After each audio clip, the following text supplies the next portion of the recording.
नमस्कार, सीताच्या स्वयंपाकमध्ये आपलं स्वागत आहे. मैत्रिणींना आज तुम्हाला दाखवणार आहे कैरी आणि कांद्यापासून रेसिपी. अगदी तोंडाला पाणी सुटणारी ही रेसिपी दाखवणार आहे. नक्कीच पहा. आता मी इथे कैरी घेतलेली आहे आणि कांदे घेतलेले आहेत. बरेचसे कांदे आहेत आणि कैरी घेतलेली आहेत. त्यापासून मी रेसिपी बनवते. पहा तुम्ही एकदाची. अगदी खरंच ही रेसिपी बनत पर्यंत संपून जाणार आहे. एवढी जबरदस्त रेसिपी आहे. खूप टेस्टी आहे, खूप छान लागते. अगदी तो ताटाची शोभा वाढवणारी रेसिपी आहे. अगदी तोंडाला चव आणणारी रेसिपी आहे. इथे कांदे मी सोलून घेतलेले आहे आणि पाण्यात टाकून देते. आता मी हे पहा असे पाण्यात टाकून बाजूला ठेवते आणि ही कैरी घेते आणि कैरीची येते साल काढून घेणार आहे मी. तर ही अशा पद्धतीने साल काढते. पहा जरा तुम्ही कशा पद्धतीने साल काढणार आहे. वरची साल काढून घ्यायची कैरीची, का की तुरट लागते ती कैरी, म्हणून बाहेरची साल तुरट लागते, त्याच्यामुळं साल काढायला लागते आपल्याला या रेसिपीसाठी. ही कैरी आहे ना तर जास्त आंबट पण नाही आणि जास्त फिक्की पण नाही, अशी आहे. म्हणजे अगदी खोबऱ्यासारखी म्हणतात ना तशी, पण थोडे आंबटपणा आहे. तोतापुरी कैरी म्हणतात याला. तोतापुरी कैरी घेतलेली आहे. कमी आंबटवाली कैरी कुठलीही घेतली तरी चालेल तुम्हाला, तर घ्या तुम्ही, कुठलीही घ्या, पण आंबट जास्त नको ह्या रेसिपीला. जास्त खूप आंबट नको कैरी. भरपूर सारी कैरी घालणार आहे मी त्या रेसिपीमध्ये. आणि पहा तुम्ही, अगदी मस्त रेसिपी बनती ती, नक्कीच पहा.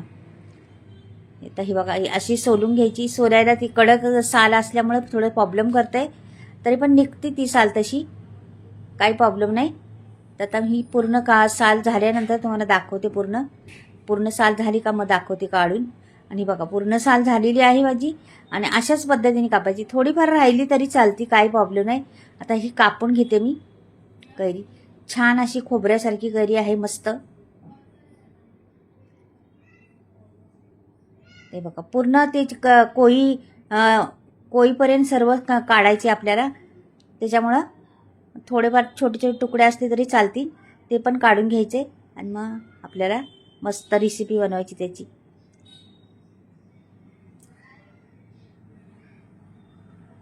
आता ही आता मी काढलेलं आहे. हे हलते जरा सारखं, म्हणून मी वरून कपडा टाकते आणि मग नंतर मला दाखवते. हे सर्व मी काढून घेते पूर्ण. तर हे झालेलं आहे माझं. आता हे बाजूला करते आणि ह्याला ना असं कापून घ्यायचे. आता बघा कशा पद्धतीने कापते. असे कापायचे हे सर्व. आणि ह्याच्याने छोटे छोटे तुकडे करायचे आहेत आपल्याला. जास्त मोठे पण नाही, छोटे छोटे तुकडे करून घ्यायचे. पहा हे जुळून घ्यायचे सर्व. त्याच्यामुळं हे बघा हे सर्व जुळून घेतले. असे तुकडे करून घ्यायचे. जेवढे बारीक होतील तेवढे करून घ्यायचे आपल्याला, का की नंतर प्रॉब्लेम नको यायला, म्हणून इकडे सुरीने होईन तेवढं करून घ्यायचं आपण. मैत्रिणींना ही माझी रेसिपी आवडली तुम्हाला तर नक्कीच, नवीन पाहत असाल चॅनलला तर सबस्क्राईब करा. नवीन चॅनल आहे, जरा ग्रोथ करायला मदत करा चॅनलला. आणि सबस्क्राईब करा चॅनलला आणि कमेंटमध्ये लिहून पाठवा कशी वाटली ही माझी रेसिपी, आवडली का तुम्हाला. ही लहान मुलांपासून मोठ्यांना आवडणारी रेसिपी. ही शिल्लक राहणारच नाही, बनवता संपणार आहे. पहा तुम्ही ही रेसिपी एवढी जबरदस्त आहे, एवढी छान लागते ती.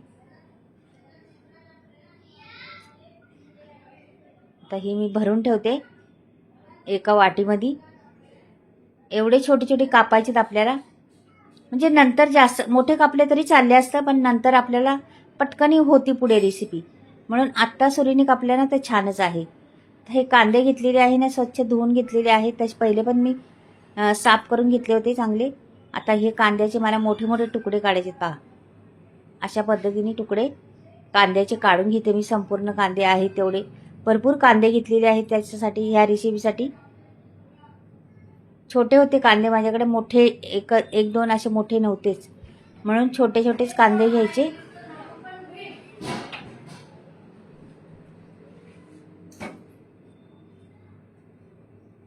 आणि झालेलं आहे आपलं संपूर्ण कांदे चिरून.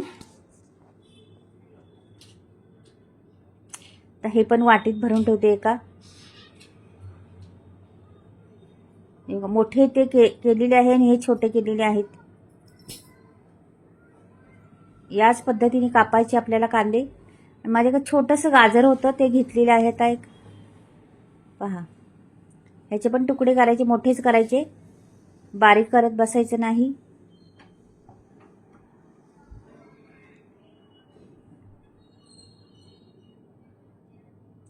हे झालेले आहे तुकडे ह्याचे पण.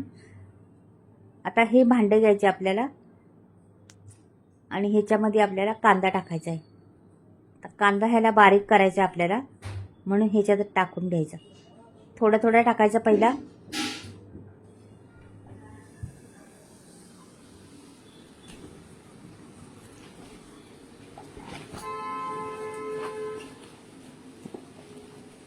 बघा थोडं थोडं टाकून घेतलेलं आहे पहिला मी कांदा. आणि हे असं करायचं, लगेच होतं त्याच्यात पटकन. ह्याच्यात केल्यामुळं काय होतं, एकसारखं होतं सर्व, म्हणून याच्यात करायचं आपल्याला. म्हणजे कांदा आपला एकसारखा होणार कापून. आता ह्याच्यात मी उरलेला कांदा पण टाकते आता. थोडा थोडा टाकायचा का की अटकणार ते मध्ये मध्ये. आणि ते गाजर पण त्याच्याबरोबर आहे, ते पण टाकून देते त्याच्यात. ही खूप चवदार आहे रेसिपी, खूप टेस्ट लागते ह्या रेसिपीला. आणि कैरी आहे आपल्याकडे तर मग बनवायला काही हरकतच नाही. जेवणाची रन्नत वाढवणारी ही रेसिपी आहे. हे बघा हे बऱ्यापैकी झालेलं आहे आपलं. आता मी हे लसूण 2-4 पाकळ्या आणि दोन मिरच्या टाकणार आहे त्याच्यात. आणि परत एकदा घेणार आहे. हे बघा आता परत थोडा वेळच घ्यायचं, जास्त नाही.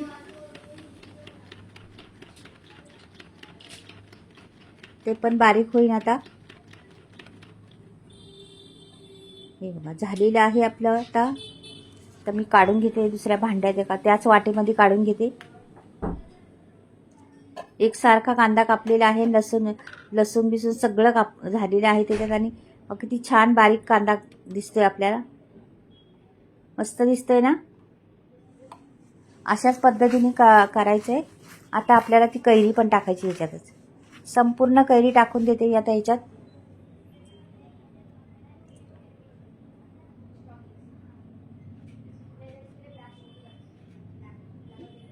आहे तेवढी पण टाकून देते, का की छोटी छोटी आहे ना कैरी, तर ती गुंतणार नाही जास्त, म्हणून मी छोटी कापली होती त्यावेळेस.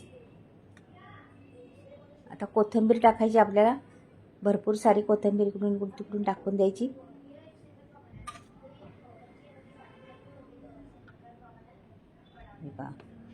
आणि ह्याला वरून असं करायचं. एकसारखं होतं मग ते कापून मस्त होतं एकसारखं, चव पण येते त्याला.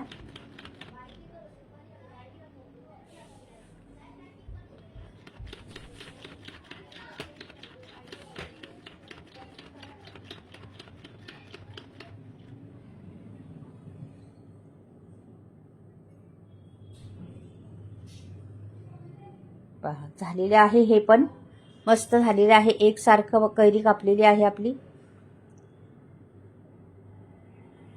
ते संपूर्ण मी काढून घेते वाट्यांनी, दोन्ही वाट्यांनी घेतलेले आहे 2 पदार्थ. ह्याच्यात जास्त सामग्री नाही लागत, फक्त कैरी कांद्याचा वापर आहे जास्त. मेन चीज तीच आहे. आता ही बाउल घेतलेली आहे, बाउलमध्ये सर्व मी आता काढते पहिली. असं काढून टाकलं बाहेर बाउलमध्ये. नंतर कैरी पण टाकते त्याच्यात. हे बघा मस्त कैरी टाकून दिली. पहा सुटलं ना तोंडाला पाणी, पाहत असते. कोथिंबीर बी सोडली त्याच्यावर. आणि आपल्याला टाकायची आहे त्याच्यात लाल तिखट. मी 1 चमचा भरून लाल तिखट टाकणार आहे. हे बघ आपण मिरच्या तर तशा 2 घातल्या होत्या, थोडासा रंग वेगळा येतो म्हणून लाल तिखट टाकायचं आहे. मीठ टाकायचे चवीनुसार. तुम्हाला वाटलं चाट मसाला टाकलं, चाट मसाला टाकल्याने काय होतं मैत्रिणींनो, त्याचा रंग बदली होतो, म्हणजे असं वेगळाच रंग, चांगला नाही रंग वाटत. म्हणून चाट मसाला नाही घालायचा. आपलं बास एवढंच बास झालेलं आहे. तुम्हाला वाटलं तर वरून तडका दिला तरी चालेल जिऱ्याचा. मी आता देणार नाही तडका. आता हे दाणे घातलेले आहे, शेंगदाणे त्याच्यात घालायचे. फार छान लागतं शेंगदाणे मध्ये मध्ये आले ना ते. ही कैरीची कोशिंबीर आहे, तर तुम्ही बनवून पहा एकदा. ताटाची शोभा वाढवणारी ही कोशिंबीर आहे. फार अप्रतिम दिसते, खूप छान लागते आणि चवीला पण खूप मस्त. तुम्हाला वाटलं तर तडका द्या, नाही वाटलं तर असंच केलं तरी ठेवलं तरी चालेल. खूप छान लागतं. मला कच्चं आवडतं, म्हणजे बिना तडक्याचं आवडतं म्हणून मी तशीच ठेवलेली आहे. तर तुम्ही जिरं आणि कोथिंबीर टाकून तडका दिला ना चालेल. हे बघा सुंदर बनलेलं आहे, खूप मस्त दिसायला पण देखणी दिसती, ताटाची शोभा वाढवणारी. तर बघा आवडली तर लाईक करा. तर इथे बघा मैत्रिणीनं मसाले मी घेतलेले आहेत, आलेले आहेत. म्हणजे तुम्हाला घ्यायचं असलं तर स्क्रीनवर नंबर दिलेला आहे, तो तुम्ही घेऊ शकता. आणि माझा मसाले तर घ्याच, पण कैरीची कोशिंबीर कशी वाटली ती नक्कीच मला कळवा. बाय, परत भेटूया.